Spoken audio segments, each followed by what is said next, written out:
Hey, yo, it's me, the RAV, coming back with another episode of the Heelcast. Do want to apologize to everyone last week. Scheduling permits, it just didn't allow for us to do a show, so we were not on. And I do apologize for anyone who's looking forward to it. The whole handful of like 5 or 6 of you that actually cared or gave a shit. Sorry about that, but, we'll be back at some point. But, with me this week, we got a special show. The one, the only, my partner in crime, or just, not really anything, just my partner, as he likes to call himself. Don't know much about that, but it's the GFW dude. Hey, man. Hey, look, I care. I didn't care enough to be able to show with you last week, but, I was kind of out of town, man, so what can I tell you? Yeah, I was kind of out of town, too. If you've seen the league in that episode called The Record, the RIV was going for that. But I think we're going to make up for it this week. What do you think? Special guest. I think we might. It could have been really bad, but, I think we went out and did the right thing. So, look, the other person we have is a special guest on the show.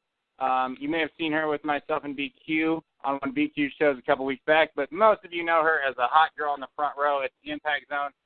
We have Ebony with us. Ebony, how you doing? Hi, I'm doing good. Thank you for having me. Thanks for coming on. You were getting some love there a couple weeks ago. Like, everybody that came down, they were all stopping by and giving you some serious love there in the front row. Oh, yeah. It's great. I have so much fun going. Chef never gets that kind of love. They avoid him like the plague. That's going to boo them all. Wait a sec. You have a Heelcast with the hot girl in the front row, and you don't invite Hurls? Yes, exactly. We did not invite her, you Hurls. Hurls, we told you couldn't be on the show this week. We told you couldn't. God damn it. Dude, did you let him on? We weren't doing this show. I told him no show again this week. All right, so look, here's the thing. We tried to keep the Fat Master, the King of Fat style, away from this. Hurls legitimately asked if he could change his name to Ivory for the show. I mean, it was like we had to keep him away, but, stalking is as stalking does. So, Hurls, welcome aboard. Please keep it in your pants, my friend. Raven Effect. I'll do my best. I'll do my best. I'm making no promises. Guys, I think Ivory is a great name for Hurls. After all, he is, hung like an elephant. What? I just thought he had the pornographic memory of an elephant. I'm telling you, man, it takes up the whole screen. And I got one of those, 60 inches. Ebony and Ivory, okay? That's the next tag team, okay? Gender tag team. Paul McCartney references now. All right. Let's keep this thing classy, guys. See, I told you I do the show with a bunch of fucking ass perverts, so I apologize for this in advance. Try not to scare the guests away, guys. It's scaring off the straights, all right? Okay, anyways, we're going to move on to the plugs. Look, as I tell everyone, check out my man Big Ray's show. Big Ray, he's the senior producer and reporter at OneWrestling.com. Only recognized protege of Bill Apter. Check him out on Twitter, Instagram, and Snapchat at Big Ray's show. It's at One Wrestling Video on YouTube. WrestleZone.com on the WrestleZone Daily with Nick Hausman. I know my man BQ told me I was pronouncing that wrong, so my apologies. Actually, I think it was the next one, but it's the hashtag Impact Attack podcast with Bill the Hacker Hameen. I think that was right, BQ. I don't know. My bad. Just search Hacker Hameen anywhere. You listen to your favorite audio content every Saturday. Look, also check out ImpactAsylum.net, the one, the only reigning Impact fan zone site that there is, because, I don't know, I heard this whole mecca of website just kind of went down at some point, but I don't even know. So check out ImpactAsylum.net, where you can find the man FK9 with his straight shooting show. Also, check out our boy Robert Does Wrestling, his podcast. And, of course, the other two Heelcast members doing their own thing, Chef and Kyle over at Impact Heads. Also, check out our listener, LB One of a Kind, his One of a Kind Society podcast. Andre Corbeil, of course. And, of course, last but very not least, BQ at King of the Mountain. Look, I just want to give BQ a big thank you for what he did for us, putting us on his spotlight, very first one. It's an honor, BQ. No one deserves the success like BQ. The man works hard as hell to do this. And, BQ, I just want to thank you very much.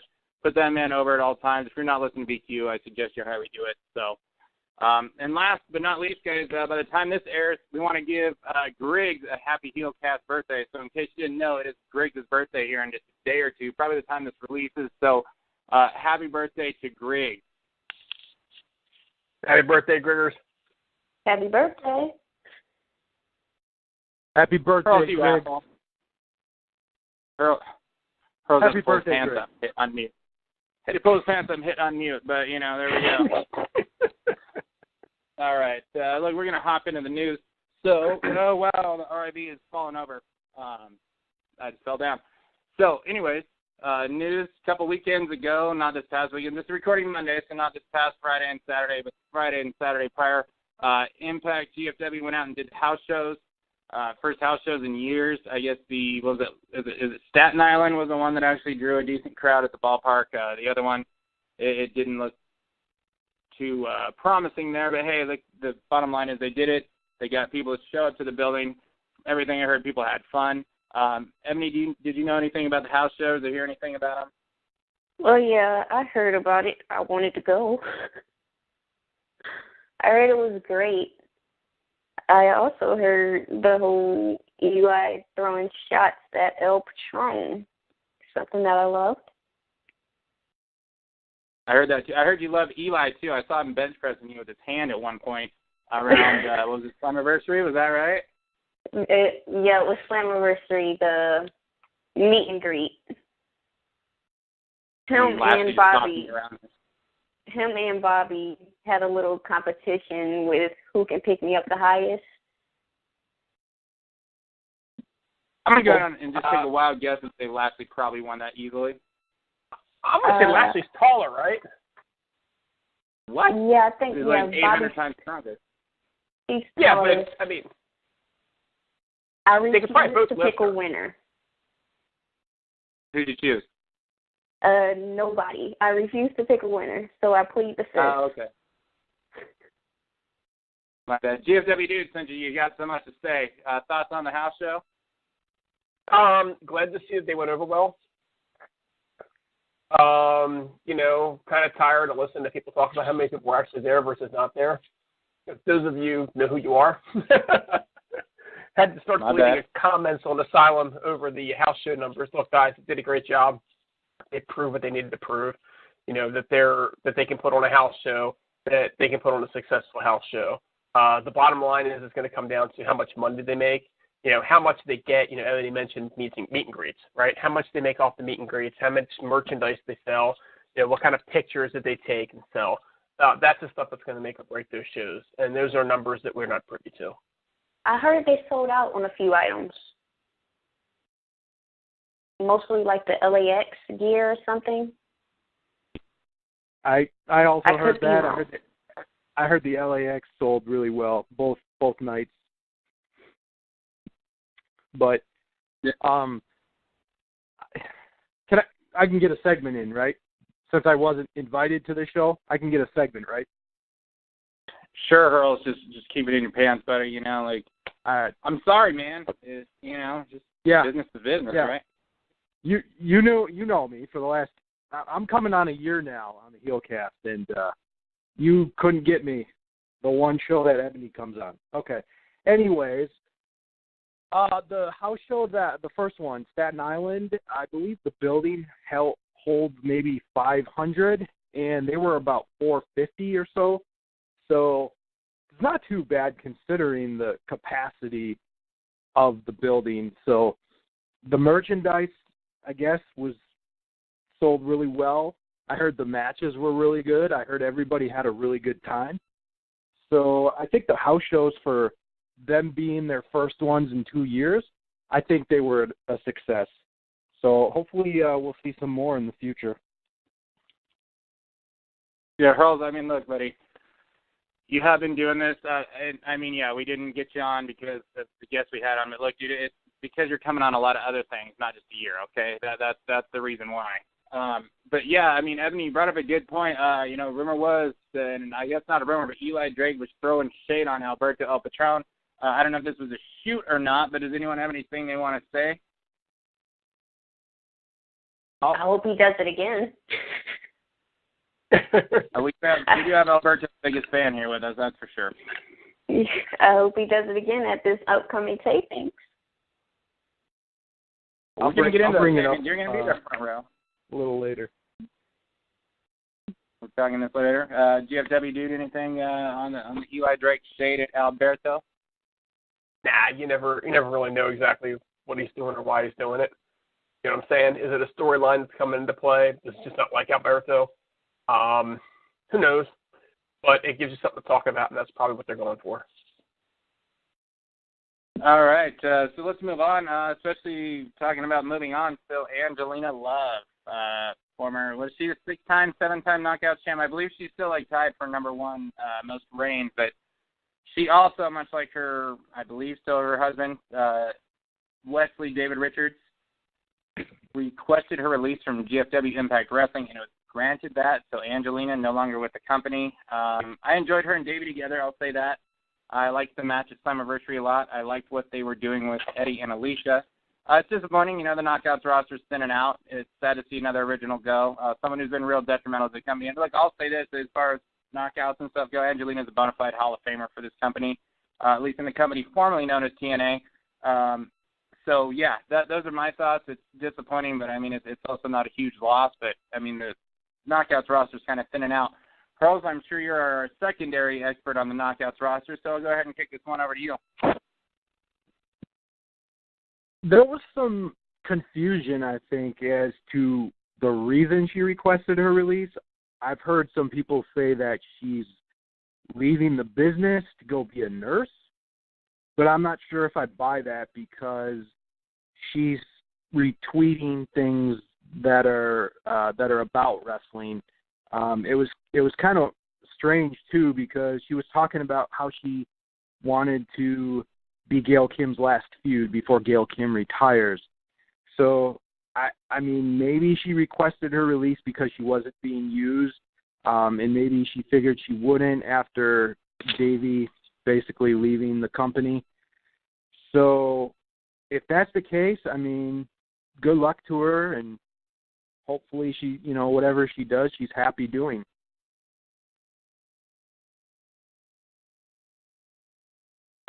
Ebony, what's your thoughts on Angelina leaving? I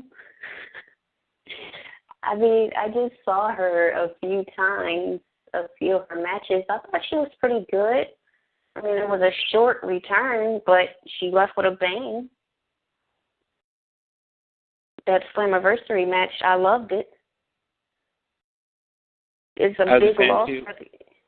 It's a loss for the company, but I'm hearing we're getting more knockouts, so we're not going to do too bad. That is true. Also leaving with a bang. Crimson and TJ Perkins led with a bang with Angelina, but GFW dude just... I think everybody left with a bang with Angelina. I don't really have a whole lot of thoughts. I thought that she was, her time had passed several years ago. I had not enjoyed her since really, maybe 2011 or something. It's been years. Her work with Davey was fantastic, though. Let's give her some serious credit there.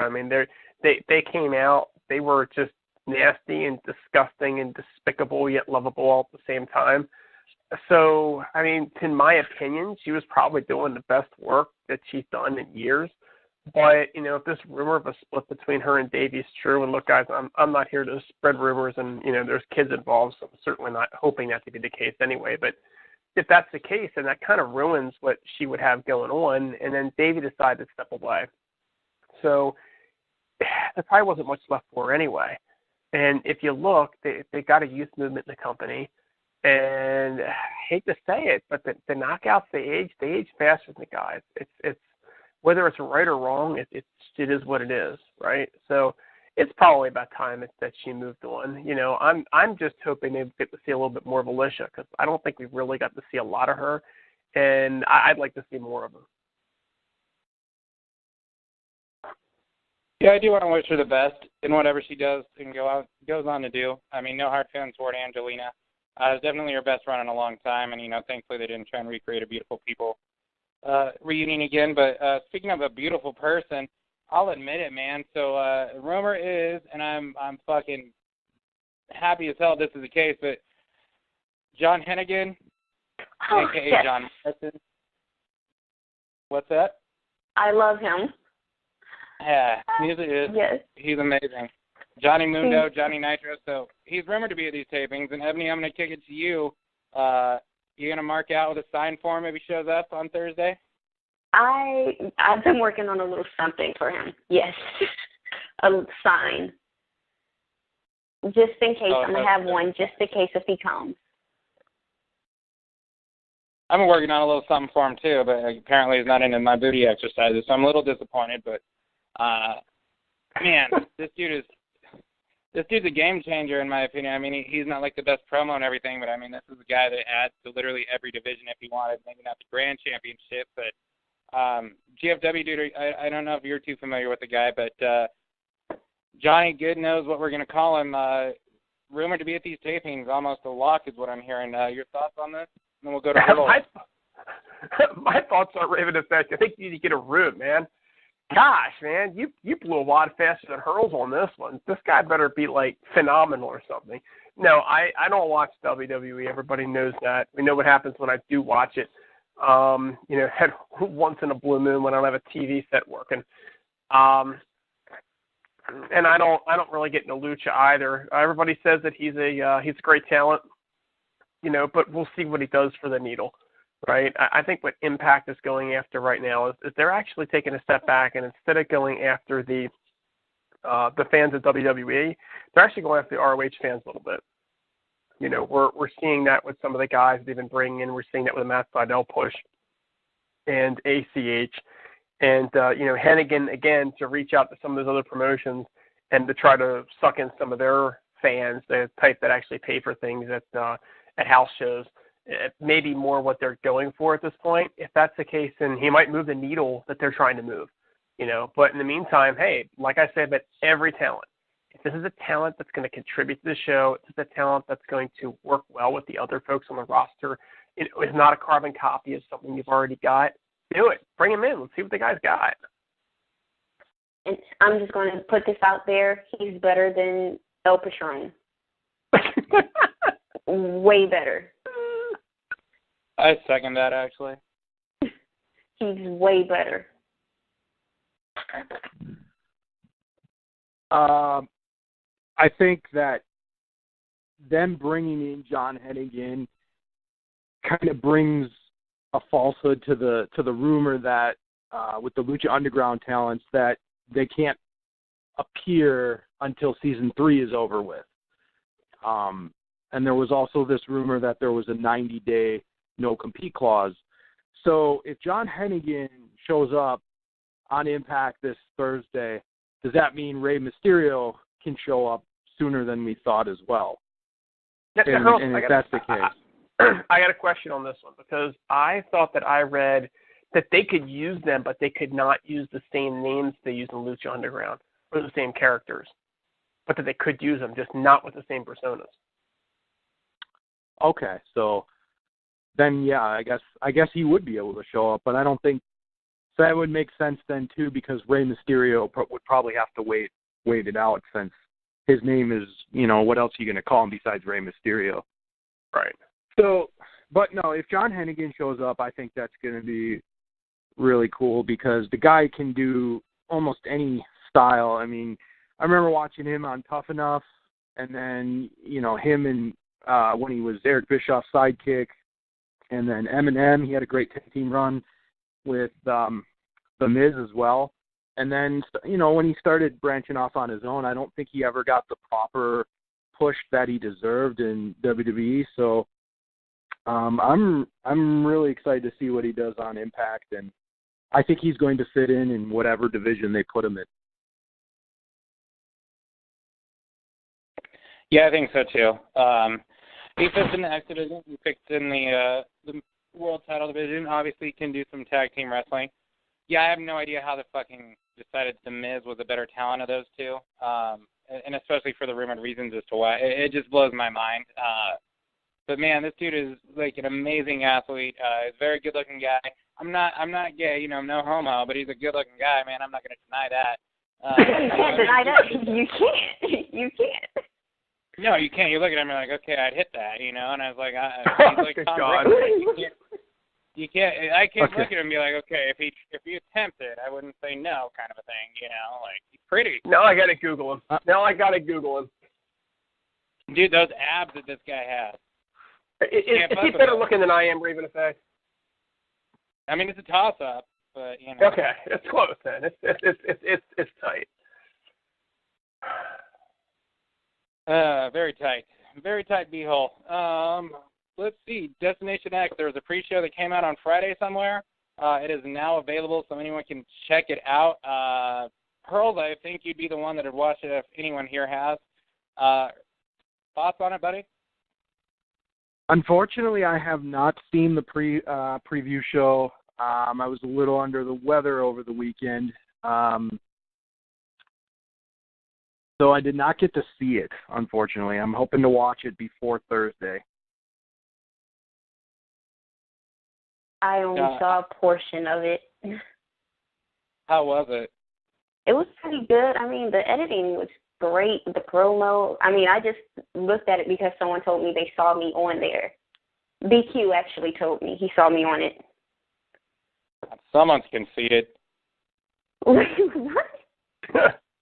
Just actually, far from it. Ebony, you're kidding. on every episode. Yeah. You sit when they come to the ring so that they can high five you. You know, and they like you there. It's not like Chef that they hide in the back. They won't let them anywhere near you. Yeah, I mean, like you realize you've been on Impact more than like Robbie E, Bram, and like a lot of talent so far, right? Like you get that. You've been on Impact more this year than Gail Kim has. I get told that, and it's so funny. Even the wrestlers, they were like, "Where did you come from? You just popped up one day, and you've been here since." I'm like, yeah, I've been here. I've been going since late 2015. See, I think that you ought to just train to become a knockout. I mean, you're already there, right? You might as well get paid for it. I mean, if nobody could do it all those years, sure, certainly you can. See, the thing is, I have asthma, so it's kind of hard for me to do like what they do. Have you ever seen Velvet wrestle? I have chlamydia and she did it. Who? You know, set those goals high. I don't know. Who is that? The asthma is better than chlamydia, everyone. I'm just saying, don't be like Velvet. But Ebony, I will say this: you're actually already a better wrestler than Velvet Sky ever was. I concur. And let's face it, if Mae Young could do it at her age, you're in. We are not condoning that. I would do like a ballet. I'd be a ballet. I wouldn't mind doing that. You're gonna manage Eli and Lashley? I think Alfred Stern needs a valet. I think you know what? It's Alberto or bust. I'll be the first one to turn on him. I'll turn on him. I'll be his valet and turn on him. Ebony, question. Yes. LVN just decides, no, I'm not going to marry Grado. Are you going to be the knockout that does it? No. No. All right, Ebony. Biggest question you're going to get asked all night. Okay? Grado or Congo Kong? You know. I mean, actually, this is tough. You know, what do you mean, like Grado or Congo Kong? Because I actually met Congo Kong and he's pretty nice. I mean, like, you had to marry Grado or Congo Kong. Who would you marry? Oh, marry. Oh, yeah. Wow. Oh, wow. They both have great pairs of tits. Hey, stop it. I already know who I'm going with. The Congo Kongs have the best set, okay? But that's me. What are we just dropping Mary Fucker Kill on this poor girl and be like, Mary Fucker Kill, Grado, Congo Kong, or the GFW dude? Hey, you know, hey, look. I'm just going to say I plead the fifth. There you go. All I'm saying, Raven Effect, you're choosing some guy who has really nice hair, by the way. It's not quite as nice as mine, but it's close to it. At least I'm taking a guy with boobies. All right? That's true. Look, we're having this discussion later. Let's just go ahead and bypass this one. Hurl, I don't even know what the fuck we're talking about, but no, actually, dude, any thoughts on this fucking How the fuck did we go from the pre-show to Marry, Fuck, or Kill? My God. DFW dude. Like Freddy versus Jason, but fucking worse. Well, here's what I gotta say. For sure, if we're in this group, the fuck has to go to Hurls because that's his job. All right, and I have to kill you. All right, so I'm just saying. What are we talking about? What are we talking about anyway? Basically, I think you just said you'd fuck Hurls and kill me. That's all I really caught from it. Let's just move on. But I was marrying Ebony, so it kind of worked itself out. She's turning you down. She's got Lashley, Eli, and Jomo courting her. So we're going to move the fuck along from this one. So just go watch. I don't even know where the fuck you can watch it. Maybe it's on Pop. Maybe it's on a website or YouTube or something. It's on YouTube. Check out the pre-show before Thursday. It's on YouTube? Yeah. If that's not putting asses in seats, I mean, you know, who's got a better channel than YouTube. Your boy Lashley, I know when I talked to BQ and you on that show, it was kind of like Lashley never does any indie matches. It looks like he just destroyed some dude in an indie match this last week. Anyone want to chime in on Lashley having an indie match and destroying some dude from the looks of it before we move on to the actual discussion here? I sadly did not get a chance to watch it, so I can't really comment on it. It was a joke. I wasn't like really mad because I get to see them all the time. So I'm a little bit jealous, just a little bit, because I wish I was there just to see them live. I don't blame you. Lashley's awesome. He's pretty nice. They're all pretty nice. Don't ruin this for us. He's a mean bastard. He just happens to be awesome. Like, to think Lashley's a nice guy, that like ruins it. He's like supposed to like destroy you. Okay, well I can say he's nice to me. How about that? All right, there we go. He's a gentleman. There we go. Yes. Unlike I'm sure he'll destroy Ebony at some point. He's a gentleman that destroys other people. There we go. Non-gentlemen. If I had to fight that man in Bellator, I'd piss myself. That's all I'm saying. That dude is a beast, man. I love Lashley. He's one of a kind. He really is awesome at this point. I mean, he has come so far since he came back to I guess TNA at the time. And he came back, and he was a member of the BDC. I was like, oh, God, they brought that guy back. Because he was awful in his first run. Wait, really? I loved him. And, like, his WWE days before the whole Trump thing. I was a fan of him back then. I felt like literally when I saw Lashley for the first time, I thought that, like, this dude's a fucking star. Like, you don't look like that and you're not a massive star. I said the same thing with Batista when I first saw him. I said that dude's going to be a world champ at some point. I was right. Yeah, but Batista's just flat out ugly, dude. Batista's like the ugliest guy you've ever laid your eyes on. You said Batista ugly? Dude, Batista like reins in ass. Like Batista pulls mad crazy. He's like banged more chicks and not as much. He's like right behind CM Punk for like banging divas or whatever the fuck they're called now. Ric Flair's son is in that division. But yeah, I don't like when he picked the Big Show up. I just fucking walked around with him all four corners and then power slammed him. That's when I was sold on Lashley. But then when he started to suck at MMA, I was like, all right, fuck this. You can't like promote him. But now that he's good, he's improved in every aspect. Like he's the man. He is the fucking man. Did you say he sucked? He did suck in MMA at one point. He absolutely does not now, but he did suck at MMA for a while. Yeah, because that record is like killer right now. Yeah. Yeah, but have you seen who he's fought? I mean, he hasn't had high-quality matches either.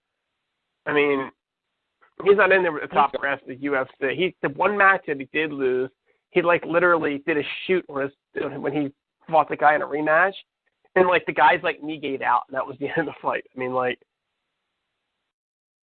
But he has definitely improved. He's beating competition better than he has in the past, though. Like, the guys he's beating now are better than anyone else who was fighting back then. Oh, I agree. I'm just saying, I wouldn't say he's up there with Cain Velasquez. That's all. No, fuck that. He'd whoop Brock Lesnar's ass. I will put this out there. He will beat Brock Lesnar if that ever went down.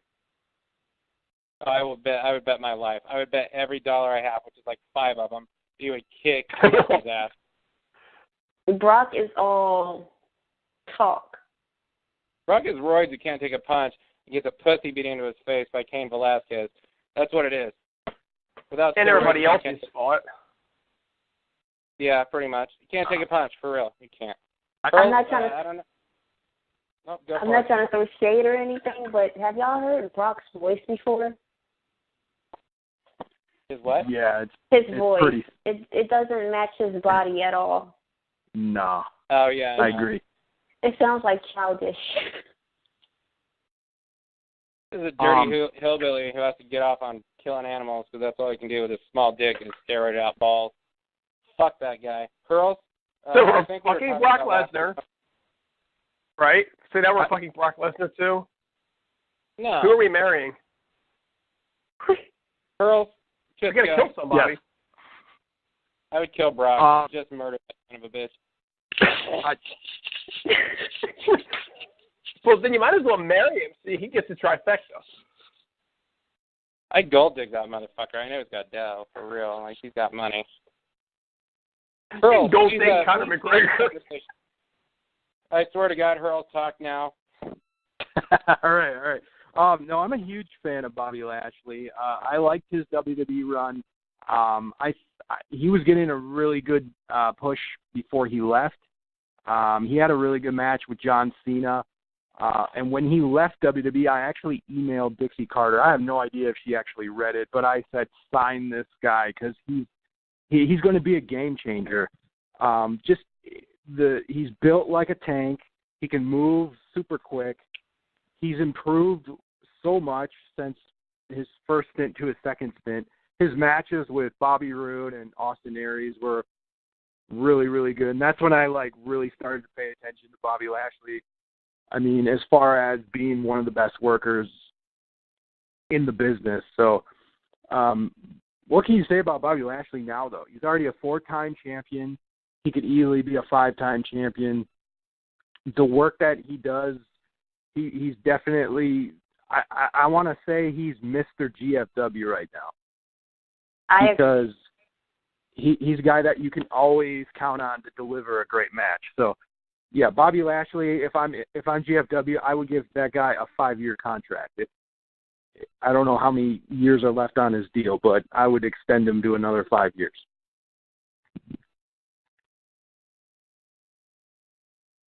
All right. So, look, last bit of news. Heelcast, we're having some special shows that we're going to be doing. We're not going to give you a actual time. It's when it's coming out, but look, we said we're going to do some nostalgia shows, talk some WCW, ECW. There's a company called GFW. It used to be called TNA. We're going to do some TNA shows. Those are going to be the first ones we do. We're going to start with the Asylum years through 2005. That'll be the first episode we do. We're also going to do some WWF since the WWF doesn't exist anymore as far as for wrestling goes.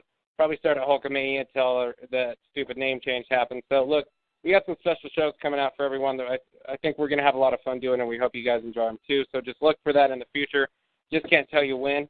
So, look, let's go into the look, we missed 2 weeks of shows, or we're trying to cover it. So, look, we're not going to go every match for 2 weeks. We're just kind of hop into some discussions. But, look, there's some big news this week. It happened today. Thankfully, we actually did have to wait on this show. Hurl's got a little bit under the weather, a.k.a. he pulled his wrist. Alberto El Patron was stripped of the heavyweight championship, both of them. So rumor has it he's not going to be at the taping. I don't know. I mean, he was cleared with Paige. Like, I've heard, and I'm not going to start this. I don't want this to be speculated on. Like, the rumor was it had to do with they were investigating if the cocaine stuff was true. I'm not. That's pure rumor. Do not take that as fact, anyone. But yeah, whatever they found, they suspended Alberto El Patron. He got the Ezekiel Elliott treatment apparently. So look, we had this world title match coming up low key against Alberto. Obviously, that's not happening now. So Maybe they dodge a bullet because I don't think low-key should be the champ. I don't think he's a world champion in my opinion. But fuck, let's go to Alberto's biggest hater. Ebony, what's your thoughts on him being stripped of the belt? We'll start with this topic. Oh, I was so excited. I woke up so happy. I found out, let me see, around like 10 o'clock this morning. I'm happy. They can finally give Bobby Lashley versus James Storm versus Eli Drake. I even said make it a fatal four-way and make it with Low-Key since he was already in the main event. Since they already announced it, so just make it a fatal four-way. Those would be my top choices right there. Bobby Lashley, James Storm, and Eli Drake. I would want to see that match. Pearls, what do you think about the belt being stripped off of Alberto? Well, I feel like when he did win it was a little too soon. But since he was champion, it kind of sucks that, you know, he doesn't get to lose it a proper way. But the report did say it wasn't just the incident with Paige at the airport. There was other incidents that we don't really know about. So if that's true, then obviously GFW made the right call to strip him of the title. Hopefully the guy can get whatever help that's offered to him, because, you know, if he's doing cocaine, he's going to need some help to not, you know, stop doing that, because that's not good. We've seen a lot of wrestlers abuse cocaine in the past. It's not something to fool around with. But as far as Low-Key, I was kind of happy for him because he wrote on Twitter that 15 years ago was the last time he had a world heavyweight title shot, and now that's taken away from him. So I'm a big Low-Key fan. I'd be okay with Low-Key winning the title because I think he's a hard worker, and when he wrestles, he's one of my favorite wrestlers to watch. So it's a shame that he doesn't get that title shot anymore. But hopefully they'll do some type of match involving Low-Key. I don't care who it's against, but they should definitely still give Low-Key a chance to win the title. GFW dude? Please, God, no. Do not give Low-Key the strap. Guy does nothing for me, and I say that on Asylum all the time, and I think people are starting to hit the report button on it, because I don't know, they all think Low-Key is the greatest thing since sliced bread. He just doesn't work for me. He's just not world champion material. Sorry, guys, he's not. As far as El Patron is concerned, really just too much speculation. You know, we all know he's had his issues in the past with substance abuse, and, you know, the way those two act, you know, I mean, it's not a stretch to believe it. At the same point in time, why, as a wrestling promotion, would you put a spotlight on something like that if the report was already done and filed from the police report and there was nothing there? So as far as stripping him is concerned, he apparently came out and said that he asked to be stripped of the title, you know, to show that he's going to be a good team player or something. That kind of caught me. I'm sorry, what, Ebony? I don't believe that. Well, I mean, that's just the thing. I mean, like, who does that, right? Yeah, that's what I'm saying. That's why I don't believe it. It's something else. There's more to the story. But the thing is that I kind of look at it as, you know, we're all supposed to be looking, and when Asylum actually reposted it, that we're all supposed to be talking about what Bruce Pritchard's big announcement's going to be, right? And this could play right into the storyline. The problem with that theory is it all kind of breaks up when he comes out and says, yes, I asked to have the title stripped. Is Pritchard supposed to come out and say, El Patron asked to have a title stripped? I don't understand why they would continue the suspension. He was not found guilty. They did find nothing on him. It's just really hard to imagine that they're, you know, keep him off of these, you know, off of these tapings. So I guess part of me just hopes that he'll show up at the tapings in some sort of a big way, as an outsider. But again, kind of gets killed when he asks for it. So I don't really know what to make of it from that perspective. What I will say is that it hurls the nail on the head. If the guy's got substance abuse problems, then this is a blessing for him because he's got to get cleaned up. Like Earl said, you don't mess with that stuff. You don't screw around with it. And I think if that's the case, the company is sending him the right message. Not so much at the fans, but him the right message. You need to take care of yourself first. But there's just a lot of stuff, Ebony. I think you're right. You're hitting the nail on the head. There's a lot of stuff going on here that we just don't know about. This doesn't quite add up to me. Exactly. There's a lot of stuff that we don't know about, and there's more to the story. We've heard rumors, but I don't like to spread rumors. But it's been a lot of talk about El Patron. Yeah, we don't like to spread rumors on this show either. Jonathan Dijak. But basically, I mean, look, man, I'm gonna keep it real. Like, low key, we're talking this low key stuff, man. I'm a big fan of low key. I don't know how the GFW dude is not, but I love the guy. I do, man. I would take low key on my TV screen any time of the week.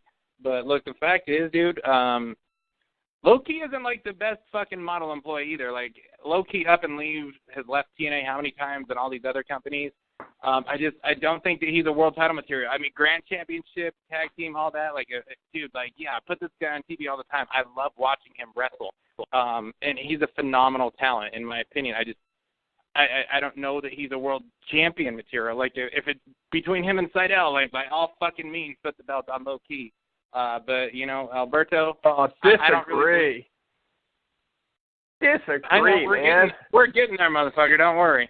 You can hop on your little Matt Seidel bandwagon here in just a sec. But, there's a Matt Seidel fan? Oh, yeah, I love Matt Seidel. Me too. I like him too, but he has nothing on Lashley. Uh-huh. All right, so that's what I'm going to hop into.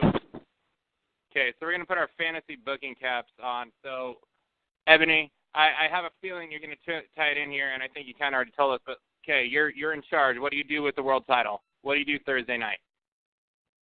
Fatal 4-way with Low Key, Lashley, James Storm, and Eli Drake. Who wins? No disqualification. I don't want to choose the winner because I'll be happy with anyone. I dig it. Hurls. What would you do, man? James Storm comes back. I would do Lashley versus Low Key versus Eli Drake with a mystery. And the mystery guy would be James Storm, and James Storm wins it. Finally getting that world title that we've all been wanting him to get, even though he did already win it once, but it was for a blink of the eye. I'll go, and then I'll let we'll kick it to the GFW dude last, because he'll probably throw some Evan Bourne stuff in here or something. Look, for me, I think you have Lashley versus Seidel. Either the winner of that goes on to face Low Key for the belt, or you make it a three-way with those guys. Eli Drake's got a number one contender shot. Put Eli Drake in there against T, one of the two, and then we probably have a face turn for Eli or something. I don't know. And I feel like it could be a way to turn Lashley as a face, because they've kind of been hinting with that as well. And then the other thing, I mean, look, we're supposed to get the Hall of Fame announcement too, I believe. Why not the Cowboy James Storm come out and say, look, as the Hall of Famer or whatnot, I got one last shot. They'll throw him into the mix. If I could have anyone leave this chance, it'd be Storm. EC3 would be second, and then honestly, as far as much as he's had the belt, as far as credibility goes, Lashley would be next. GFW dude, let's hear your Evan Bourne propaganda here. So first of all, it's not Evan Bourne, it's Jason Bourne, for God's sakes. Know your movies. That having been said, you all are missing the boat in a big way. You need to go back in a situation like this, and you go to tried and true. When the world title has been vacated, you have a world title series. And that world title series culminates with Matt Hardy winning the championship. I mean, what else? What other way could there be to do it? Oh, yeah, he can slap a tornado, and he can dry up the sea. And That's dry right, up that's Reddit. right. And he can dry Rebby up. I don't think anybody can dry Rebby up. That bitch is crying a river like you've never seen. In all seriousness, it's tough because they don't really have anybody in a ready-made position to take the strap right now. It's not. Lashley's had the title for like the last 3 years. That's good. No, it's been done. It's time to move. Look, Mark. I'm a Lashley Mark too. I don't want to make it sound like I don't love Lashley. I love Lashley, maybe not the same way that, Raven Effect loves John Hennigan, but I do love Lashley, okay? He's got the talent, but he's also been a champ for too long. He's got to take the strap off. What they need to do with Lashley is let him be the guy without having to have the belt. And you can see it even in the 6-man tag that we saw this past week, that Lashley was able to be a big part of the show without having to just walk around with straps. But they don't really have anybody in that ready-made position, and it's because Lashley's had the strap for too long. EC3, they put the Grand Championship on him. They've done a crappy job at building up Eli Drake. He still needs a little bit more credibility. And the last time we saw James Storm, he had actually lost.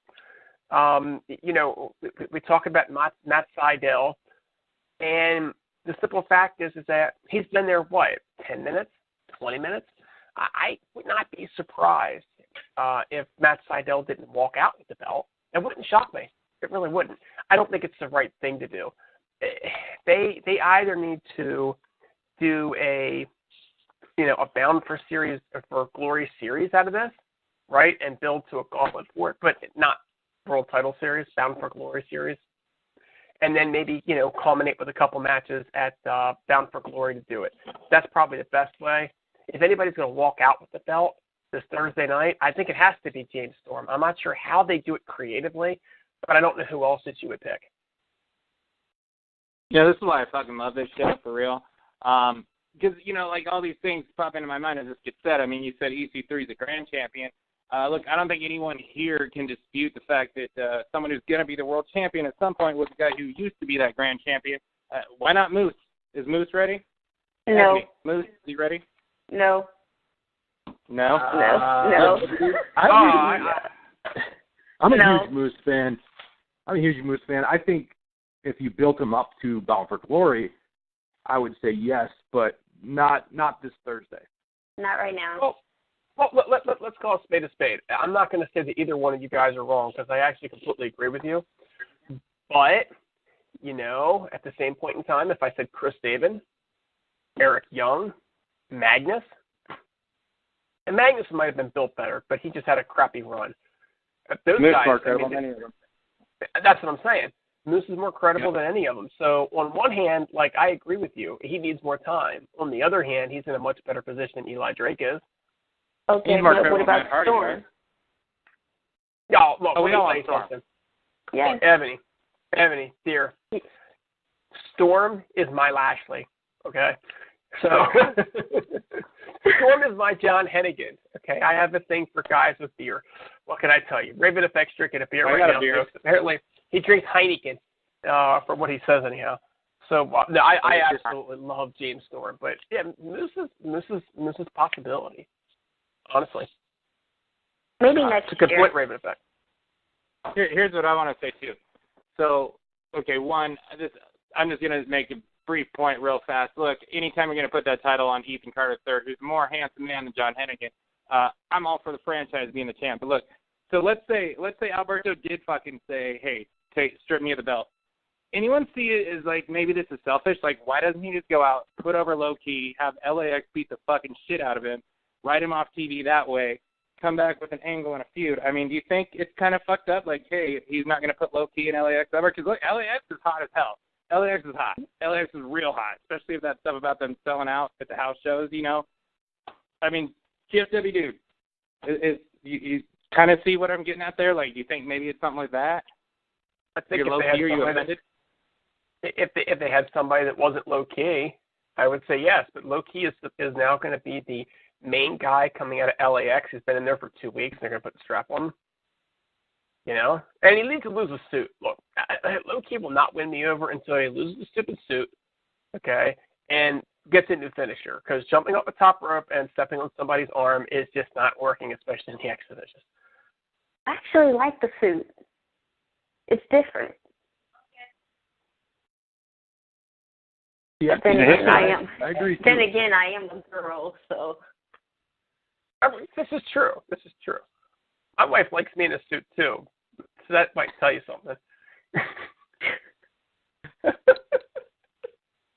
I like this suit without a jacket 5 days out of the week. Curls, who you got on this, man? What's your thoughts on that?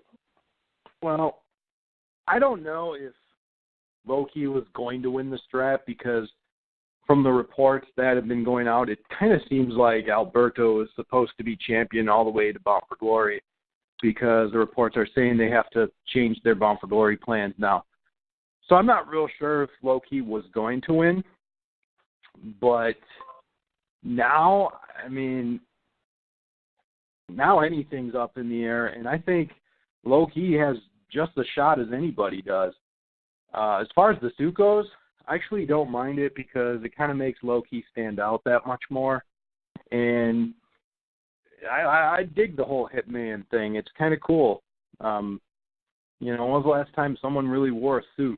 IRS? Maybe The Wall? I'm going back. I'm dating myself now, but seriously, he's like the only guy that's doing it, really. Here's the thing about that. You mentioned The Wall. And I should have said this the last time we did the show, but look, we talked about, you know what, I forgot my entire train of thought, but I had this in the back of my mind. It would have been funny, but I failed. So if we, no, never mind. Can't remember. Anyways, so low-key, it would have been funny. It really would have been funny. I should have said this. It was hysterical. It had to do with, like, lastly getting in Donald Trump, and then we have The Wall, and then we have, like, the progressive liberal and stuff. It's like the fucking storylines would just be writing themselves with that. But, you know, look, low-key joined LAX. I mean, we haven't actually talked about this yet on this show because we've been off. Ebony, what do you think about low-key as a member of LAX? I actually like it. I was happy when I saw it was him, but I was also hoping they would have said, like, a second member, Eddie Kingston. I'm a fan of his as well. But when I heard it was Loki, I was like, that's good too. I think he's an excellent fit.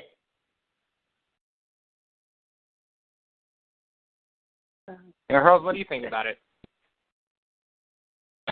Well, I'm okay with it because, I mean, him and Homicide were in the Beatdown Clan too. So they got a little history there. And they kind of needed a guy to do more of the singles matches because they're really relying on Ortiz and Santana to do most of the wrestling. But now they got a guy that can kind of go in there and do X Division and heavyweight type stuff. So I was actually I was fine with it.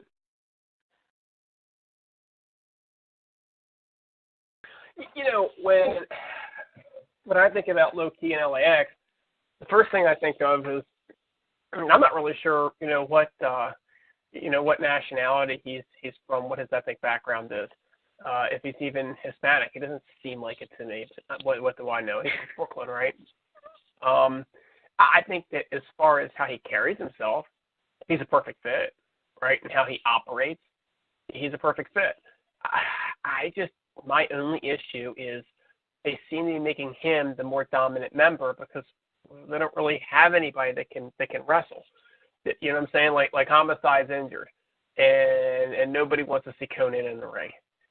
So that's kind of my issue more than anything else. Is they bring him in and now he's suddenly their leader type of thing, a number one wrestler. That's my beef with it. Otherwise, it's a perfect fit. Which is why we need Kingston. You see, Kingston would get that job done. Unfortunately, we didn't get Kingston. See, we have a different conversation then. I agree with you. And maybe Kingston didn't get it just because, like, the guy they were going to do it needed to be kind of a main event push, maybe. I don't know. Also with Kingston, I think Kingston, because like him and Homicide have that outlaw instinct, you know, there's always a break-off feud to spin off and have, you know, the new LAX guys, Ortiz and Santana, take on them. I don't know. I mean, low-key, I never knew he was necessarily Hispanic. From what I understand, he's like Puerto Rican or half Puerto Rican or something along those lines. But, you know, he kind of fits in there. Dude, I just love low-key's voice. I love the way that he talks. I mean, I guess the only other question, so we can finally move off this topic, like, does anyone think what's going on now is going to have any effects on Alberto's brother getting signed by the company? I didn't watch his brother's match at the tapings. I kind of went on a pretzel break, so I don't know what happened. You were digging those pretzels. Oh, yo, those pretzels are so good. I have to walk to the front of the park just to get it. You should get Chef to take you up there. He's got the golf cart. That's dedication right there, and I make it back in time for the next match. I love pretzels as well. We got a ton here in Wisconsin. It's I think Auntie Anne's. Oh, Annie Ann's. Oh. Annie Ann's, yes. Those are great. Oh. They can just have all my money. I mean, really, who needs Elvis brother? Who needs Elvis brother when you get Annie Ann's pretzels, guys? Yeah. The moral of the story is, if you prefer Alberto El Patron's brother to pretzels, then you're a piece of shit. Moving on, look, we had a nice 6-man tag team match with the guys. Main eventing Destination X, like the 3 main title matches, although, or not main title matches, but we saw Low-Key get that win over Sanjay, edited up 2-2. Let's hop into, you know what, let's, fuck it. Let's go to Brother Underscore's guy, Matt Seidel, against Ebony's guy, Lashley. So, yeah, we had the Down and Dirty with Dutch Mantel, which is just a fucking fantabulous name. Whoever thought of that, just genius. My God, you couldn't have thought of something better than this. The GFW dude, Matt Seidel against Lashley, and I feel that literally there is absolutely no way in hell that Matt Seidel should go over in this match, but I think maybe you might disagree, so I'm going to go to you, and we'll go to Hurls, and we're going to let Lashley's biggest fan recap this one. That's really all the thoughts I have on it. So, GFW dude, it's all you, my friend. Well, I know you said he should not go over in this match, but I noticed that you stopped short of saying he would not go over in this match. In reality, he's half Lashley's size, and Lashley's a beast. The Eddie Edwards approach has already been done. You're not going to do it again. You're not going to do it again and recreate that same thing. You know, every year at this time, some little guy is going to beat Bobby Lashley, right? So, in my opinion, I agree he should not go over. Okay, Ebony, I am flat out saying that Lashley should win this match for that reason. However, if you're asking me for prediction, I'm going to say he pulls the upset. I'm going to say he pulls the upset because they're really working on the whole Bobby Lashley going to Bellator full-time thing. And Bobby Lashley is working towards the Bellator title shot. He has not fought in a while.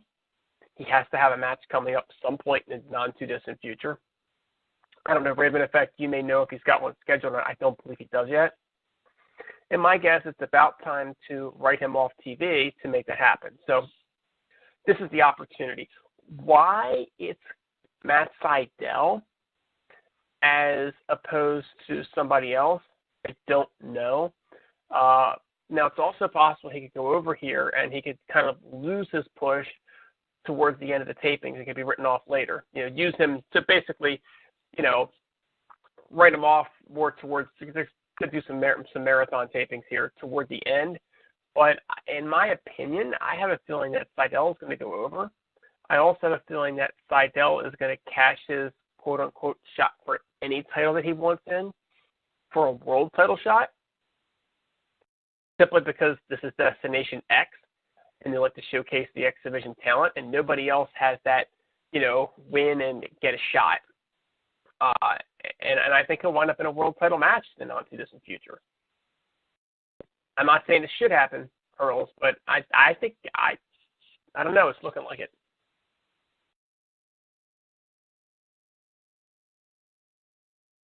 Earls, what you got, buddy? Are they, you know, I was surprised that they didn't do option C for this year. because that was kind of a staple the last few years for Destination X. But I do agree with GFW, dude. I think Matt Sydal is somehow going to win, whether that's a John Hennigan interference, creating a possible feud there, or just a, total catch by surprise. He gets the knee into the shooting star for the win. It's definitely possible. But knowing Lashley, I think he's still going to do pro wrestling. I think he's going to do pro wrestling and MMA. I don't think he has to do one or the other because he's been successful at both. So I would think John Hennigan maybe comes in here to set up a feud for that. But, yeah, as far as Matt Sydal, I think he'll win and he'll get a heavyweight title shot for not Bound for Glory, but for an Impact episode. I'm not saying it's going to be good because we saw Eddie Edwards kind of do the same thing, even though Eddie Edwards is a little bigger of a guy than Matt Sydal is, but it could definitely happen. So I'm going to go with Sydal winning that one as well.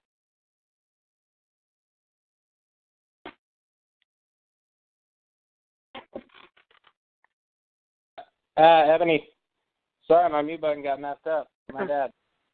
Well, I may go on a rant if Sydal wins.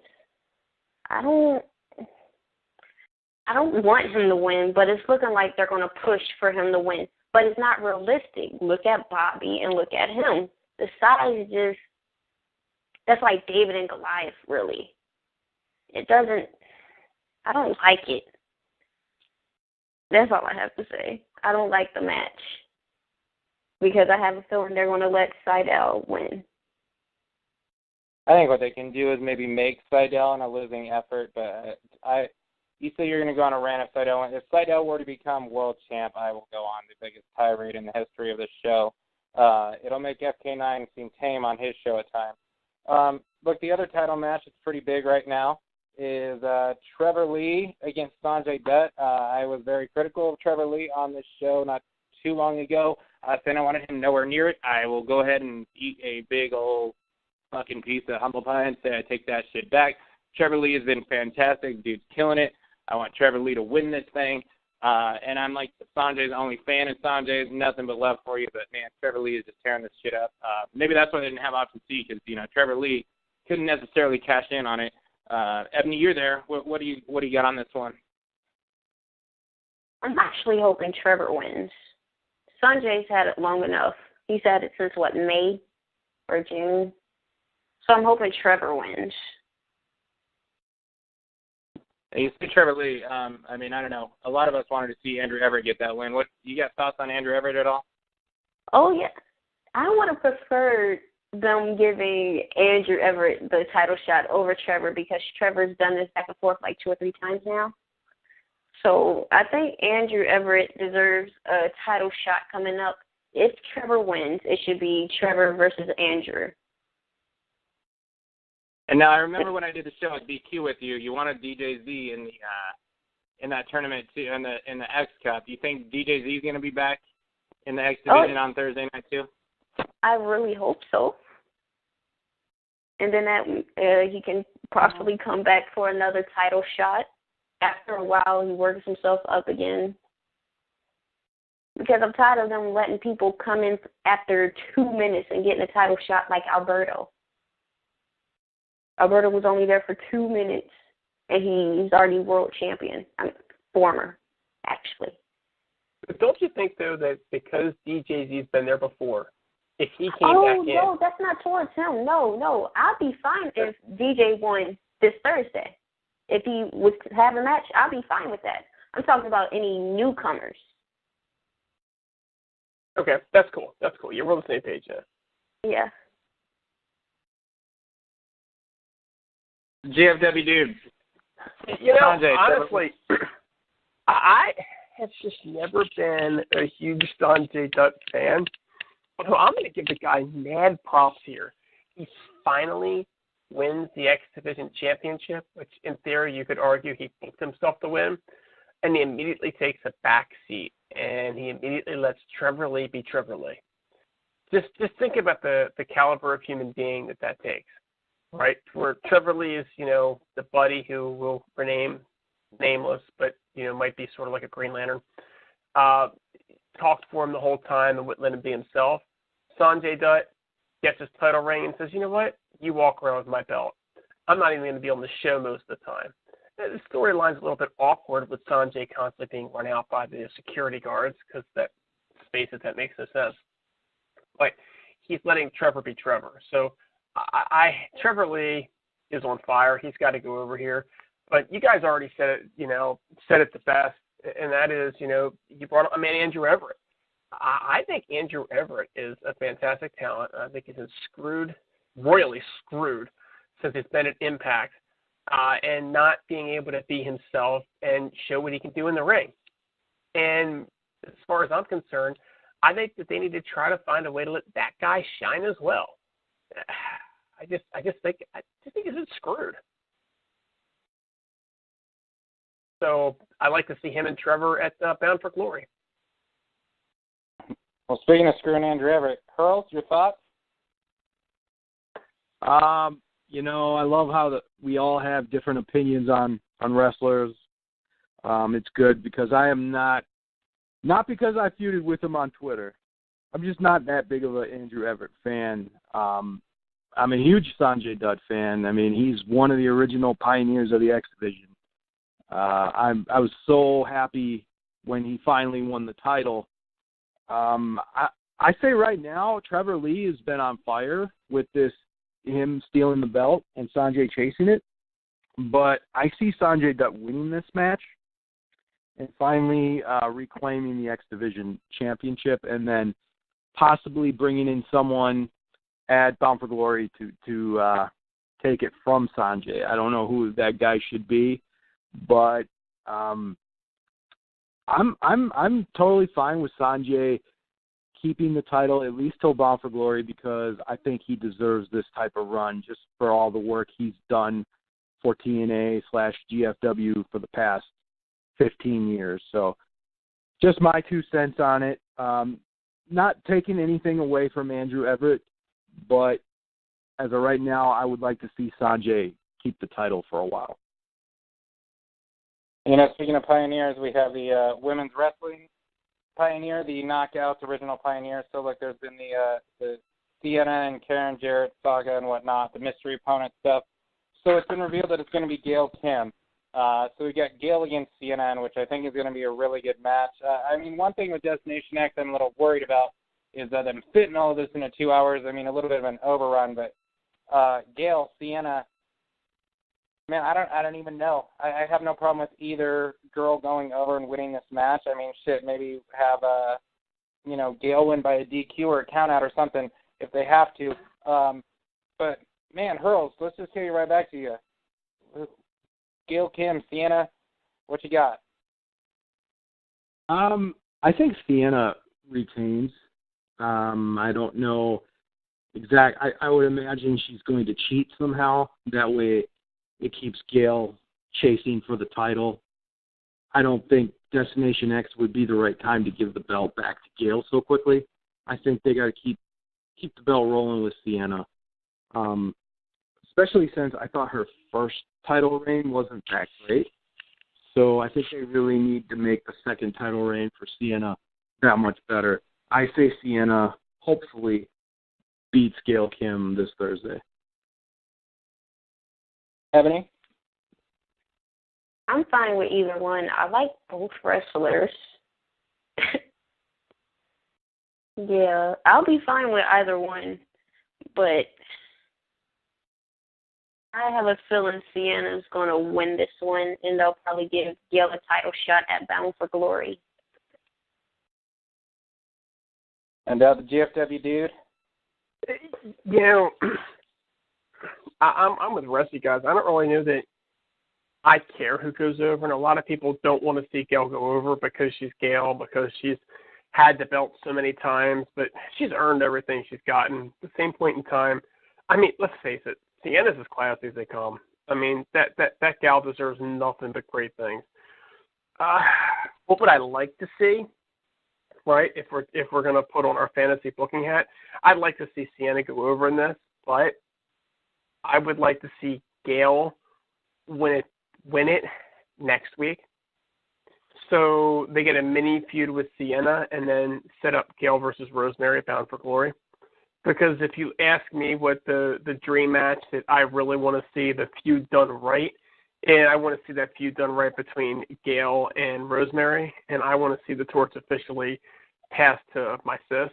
I think that she's blatantly deserving of it, and I think she's going to take it whether they give it to her or not anyway. I've said that for the last year on the show. So to see Gail officially pass that torch at Bound for Glory and have Rosemary go over, I think that would just be like off the charts. But that's fantasy booking. Then from there, that's when you really do the Gail, or not the Gail, but the Rosemary Alley thing and make that work. Look, as far as Sienna, the 2 points I want to make, I don't know if anyone saw, but apparently Ric Flair's son, Charlotte, has been ripping Sienna off a lot. Sienna put up that tweet about how she ignored everything, but then the pinky's up. And she's like, if there's anything else you need from me, let me know. I thought that was amazing. Fuck you, WWE. Second of all, speaking of Sienna, we're going to go back, man. Apparently, from what I understand, my man BQ's interview with Sienna is just extremely well done. I haven't got a chance to listen to it yet. I've been very busy. I will be checking up on that, but, man, the people at Asylum have been hyping that thing up, and I just want to give props to both Sienna and BQ. BQ deserving of that. He's doing big stuff. So let's move on now. So the Super X Cup. So look, the week prior, we had Desmond Xavier defeat Drago. There were quite a few botches in that match that people are saying, and I'm watching a commercial for my job that I work for right now, which is just some deja vu. It isn't supposed to be my day off. And then Ishimori defeating ACH, which I fucking hated happening. So we've got Desmond Xavier against Ishimori, however the fuck it's pronounced, next week in the finals. Not next week, 3 days from now in the finals. I'm going to say this, and then I'm going to kick it to everyone else. There's absolutely no way that they should not put Desmond Xavier over. I think it should have been Desmond and ACH. They got to sign ACH. Sign ACH, please. Hashtag sign ACH. Just Desmond's a star in the making, and this is a chance to put him over. I don't give a shit about Noah. This is GFW. Make the star out of Desmond. Push him against Trevor Lee or Sanjay, whoever. I mean, Desmond should be the guy that gets this X Division title, whether in the near future or culminates Bound for Glory. You got to put Desmond over. Desmond is a star in the making. He's young. Build this guy. Keep him a long-term sign-up. The GFW dude. What up on this finals? And if you want to talk about the previous matches, my friend, go for it. What you just said, exactly what you just said. The only thing that I'm going to say, Raven Effect, is that, in my opinion, Ishimori is still an excellent wrestler. And I think if they do have to give some love to the Pro Wrestling Noah folks. So I don't think it's necessarily a knock on ACH that he did not go over, but he should have gone over. And he does need to be signed. And I will literally eat my head against the wall if Desmond Xavier, who is the exact superstar of the future that you have mentioned, does not go over in this match. Ebony, what's your thoughts? I agree with everything you're saying, and I prefer Desmond to win over. I'm not even going to try to attempt to say his name. I butchered it enough as is. Pearl? I think both the Pro Wrestling Noah talents that have come over are excellent workers. Marufuji and Ishimori. Ishimori can go. I mean, he's a little ball of fire, you know. But Desmond Xavier has come in and done some things that we've never seen before. He's definitely helped rebuild the X Division. He's a phenomenal talent. I expect Desmond Xavier to win. However, I can see GFW pushing the Pro Wrestling Noah guys real hard because back in the day, TNA used to have a working agreement with New Japan Pro Wrestling. That agreement kind of folded because of the way that New Japan Pro Wrestling perceived TNA as they didn't like how some of their guys were being booked. So I think this go around, I think GFW is being very careful with how they use overseas talents. So they definitely don't want to do that same mistake again that they did with New Japan. Yeah, they probably don't. Look, I'm not bashing Ishimori. He's definitely a very talented wrestler. I'm not gonna say that for sure. I feel like ACH is a notch ahead, and ACH is a guy that really, really, really should be a focus, especially on this X division, and someone that they absolutely need to sign. The other thing, the X division, it's getting a lot more focus and love. We saw Marufuji and it might be wrong, El Hijo de Fantasma, I can't even remember the guy's name, but they went over on Garza and Laredo Kid in a face versus face. We'll just say they used the code of honor, all right, I just got to say, man, Garza and Laredo Kid need to stop jobbing because those two dudes are off, and I'm tired of watching them lose all the goddamn time. That is that. The X division getting its level, just kind of speed it up because of that. So we've got the Grado and Laurel Van Ness saga going on. So this past week, it was just a who the fuck is the face, who the fuck is the heel, what the fuck is going on. So Congo Kong, the apparent nice guy, which Ebony just ruined all of his kayfabe here. He defeated Joseph Park and Grado in a handicap match. I will still give Joseph Park and Grado get a little bit of love here. They've been funny. Sorry, Count. I don't like to say it much either. So, Congo Kong's about to splash both of them or whatever. LBN slaps him, who's apparently the fucking love interest. So, and then he picks her up on his shoulder. I don't know if it was like insinuating he's going to power slam her or whatnot. I think it looked like he was going to carry her out. But then Tyrus comes out. And I'll tell you what, if no one's dying for a Tyrus versus Congo Kong feud, I don't know what's wrong with America's Pulse. Because, if that one doesn't say I'm going to bed or going to the bathroom or changing the channel or going to get a fucking pretzel, that feud does it. But, Ebony, what's your thoughts on all of this?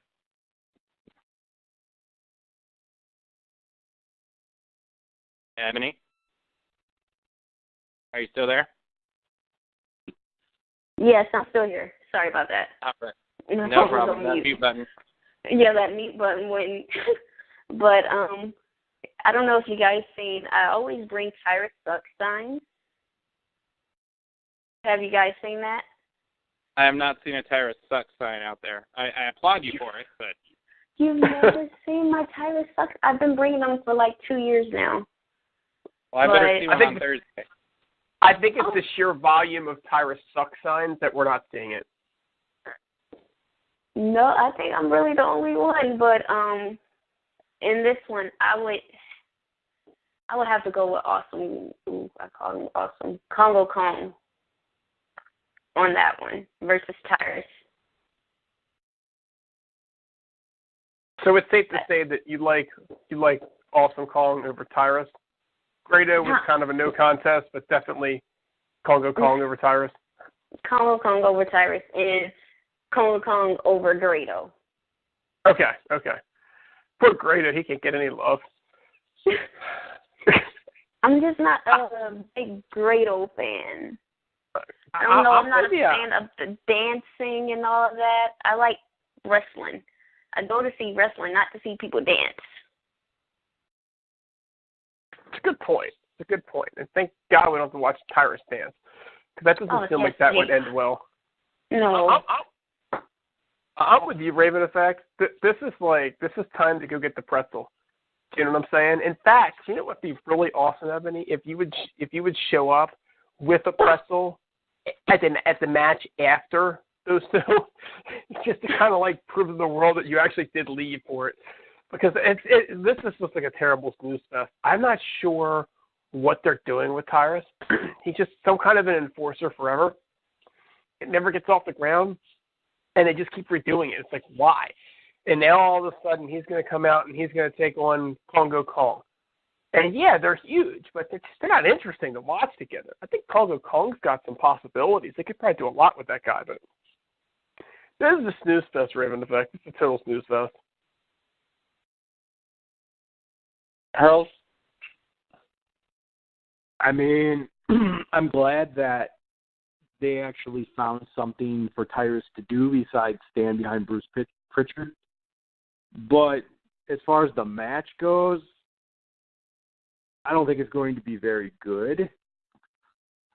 I think they're going to trade wins until ultimately Congo Kong gets the better of them. So I'm not really looking forward to the feud, but I guess I'm glad that Tyrus is actually being used.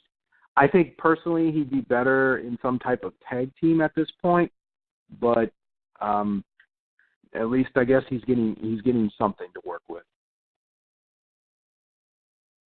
No, I mean, fuck, dude, like Tyrus, like he actually seems like his real life persona seems like a really likable guy. I want to like Tyrus, I do, but good God, I'm not looking forward to this. And I mean, like Laurel Van Ness, dude, it's like every one of these four guys in the ring, not only are they better than Zack Ryder, but they all somehow have bigger tits than her, and it's just like, what the fuck is she doing? This poor girl, like, in real life, these four guys that she, like, has interest in are just, like, the worst, fat, ugly dudes on the roster. And then in real life, it's like she's actually fucking worse. So, I mean, Laurel, I mean, I don't know. I just don't know. But I want to see Ebony with a sign that says Tyrus sucks with a fucking pretzel drone on there. That's all. Like, good God. I mean, who... Can you imagine if they wasted a Bound for Glory match on Tyrus versus fucking Congo Kong?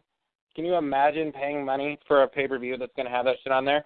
I mean, you'd have to watch this in public and be seen at the Impact Zone for Bound for Glory.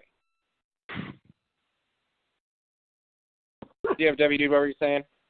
I was just going to say, could you imagine if they had a stable that included Congo Kong, Tyrus, let's not forget my buddy Follow Paul. He just has a really cool name, by the way. Grado, and was managed by Joseph Park. And you have to have Laurel in there, and I don't know, what are they going to call the stable? I hit it first? Like, I don't know. I don't know. It would be they can all get out of that VW bug. They can all get out of Joe Park's VW bug. That faction would be better than the Four Horsemen, per se, but I mean, you know, they're not fucking with the old school dirty heels. But, I mean, yeah, that's totally better than the Four Horsemen or the NWO or DX, that's for sure. Sadly, it is better than Immortal. Immortal was immoral, that's for sure. Talking about immoral around Hurls, and, you know, he's going to start fapping away. I guess speaking of Fall About, he does a lot of tag team stuff.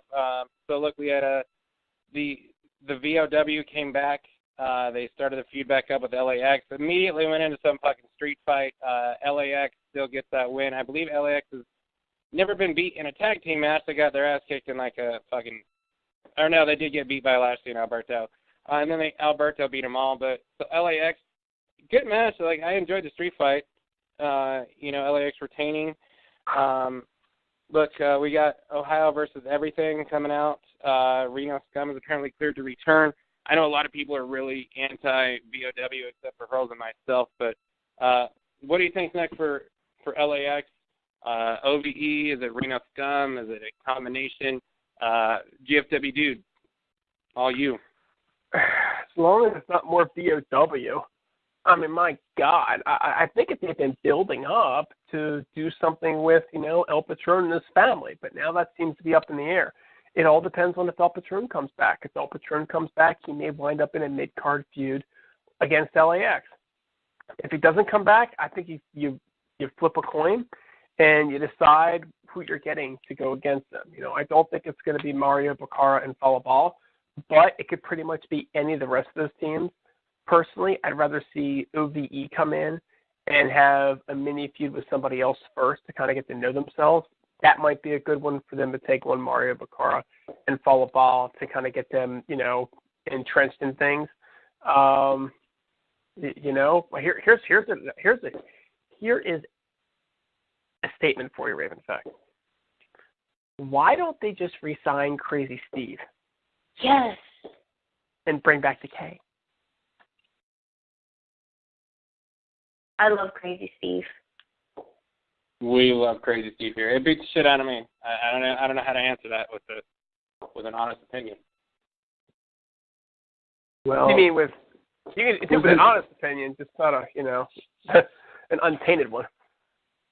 Wasn't Crazy Steve trying to get with WWE. I know he went to a tryout. I'm not sure if he's getting signed by them or not, but maybe that's what he's hoping for. I'm not sure on that. He's accepting bookings.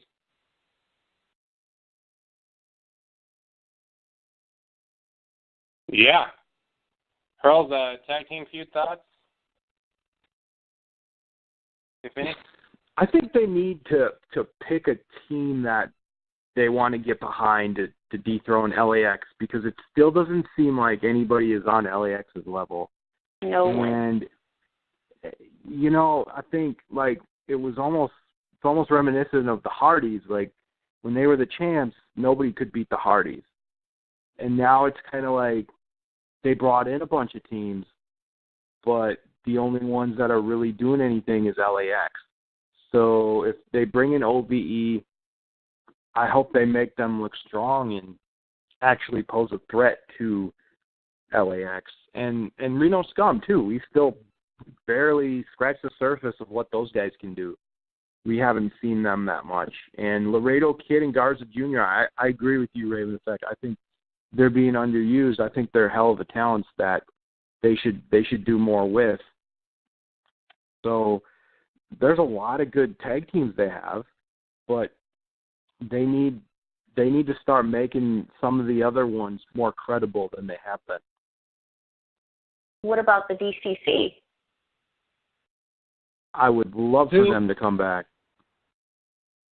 The DCC. I know, they just don't really exist. They just threw that away. It could have been cool, but you know. What are they? What's the status of Bram right now? Is he still injured? I actually heard he's coming back.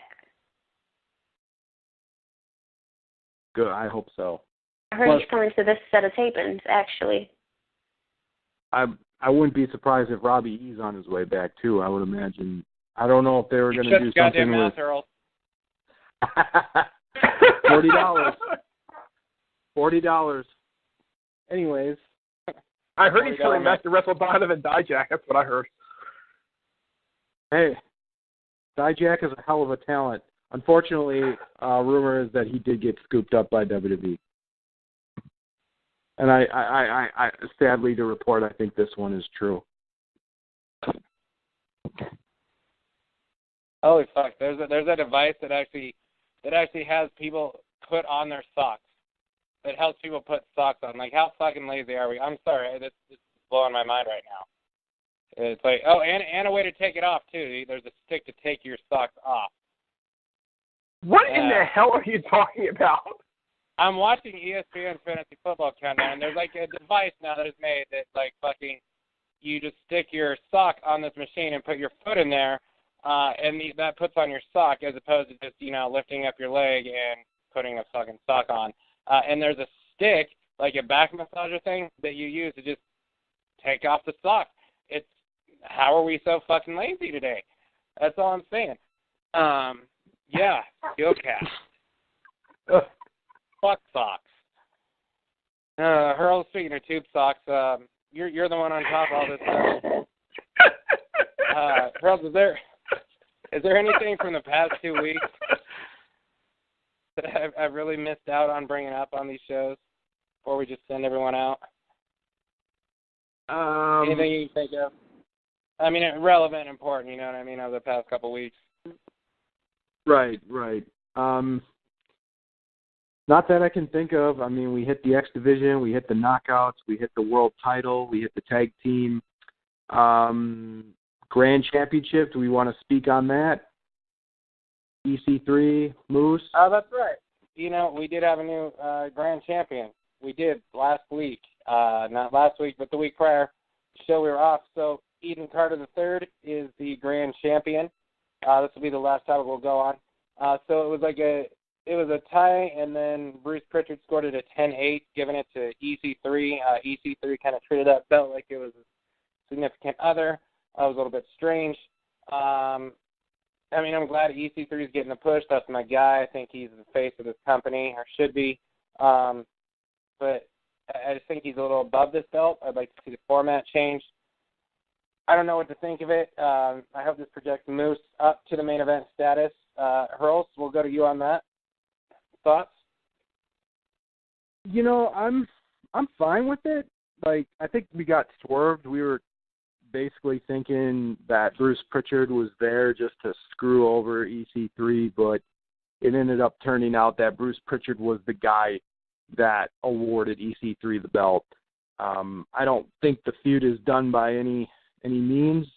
I'm glad that EC3 did win the title, but I'm a huge fan of Moose too, so it was really hard to pick. Like I said, if I was building up to Bound for Glory, and I know you wouldn't like it, Ebony, but I think Moose would be the guy that I would pick to go to Bound for Glory to face whoever, whether that be Lashley or whoever. But I'm very high on Moose, and I would hope that I hope he doesn't kind of fade into the background after losing the belt, which I don't think he would, but I'm big on Moose, so it was tough to see him lose the title to EC3. I mean, what's your thoughts on this one? You said me? Yeah, we're going to go to you, and then we'll have the GFW dude close us out. I think Moose had it long enough. Wasn't he the second winner of the belt? Third. Third? Okay, so it was Aaron Rex. Yeah, then Moose. Moose. Second. Then yeah, Moose. then Okay. Moose back to Moose. Okay, so yeah, he had a long enough. I was happy they finally changed it, but I actually would have preferred it to be on Eli Drake. I would have preferred that whole angle with Eli versus Moose, Eli finally winning. Then that could have built up to Eli finally doing like the world heavyweight matches.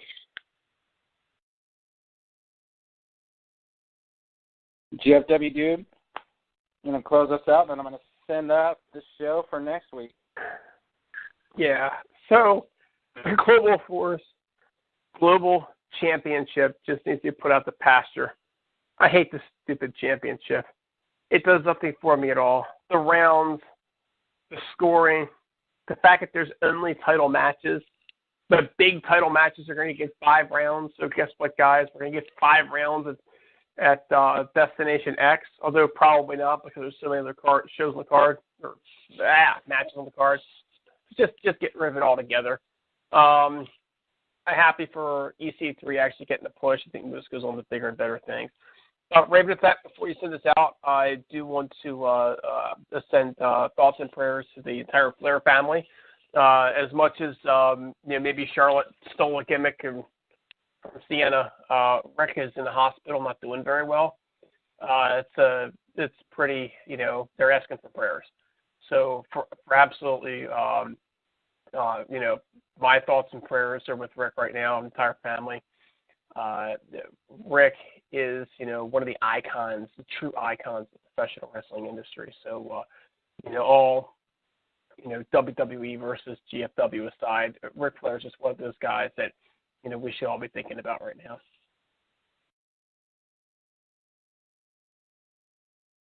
Valid, very valid. I look at it. If you have nothing nice to say, I don't think anything at all. So, look, I'm going to close off the show here. But definitely don't want anything bad to happen to anyone. So, Nate, get well. You'll be pulling your pecker out of stewardess real soon again. You're going to be parent of the year. As soon as your daughter gets famous, son gets famous, you'll be parent of the year again, too. Maybe you'll get an appreciation night so your self-confidence can come back up. But, good luck. Pouring yourself out to every sports team to just do a promo. But, Nate, get better. Look, we're signing out for the Heelcast for this week. We should be back next week, hopefully. Destination X, we're trying to do a show with BQ. Maybe you'll hear me with BQ. Who knows what's going to happen there. But, look, I want to thank our special guest, Ivory. My God, Pearls, sorry. Oh. Hey, since he's a special guest that wasn't invited and popped right in. Yeah, thanks for that, and expect to see me more on the Heelcast by any means necessary. I do want to thank our actual real special guest now. Ebony, thank you very much for showing up with us. It's been a pleasure working with you. Thank you for having me. I hope that we get on real soon. Yeah, I guess, of course, we'll thank the GFW dude for showing up. Nah, don't do that. Don't thank that asshole. Nah, not at all. Look, this is RAV saying this as we send you out. If you're not tuning in to Impact every Thursday, you're a piece of shit and helping the company fail. Hashtag fire the law, hire the Heelcast. We're out. Peace.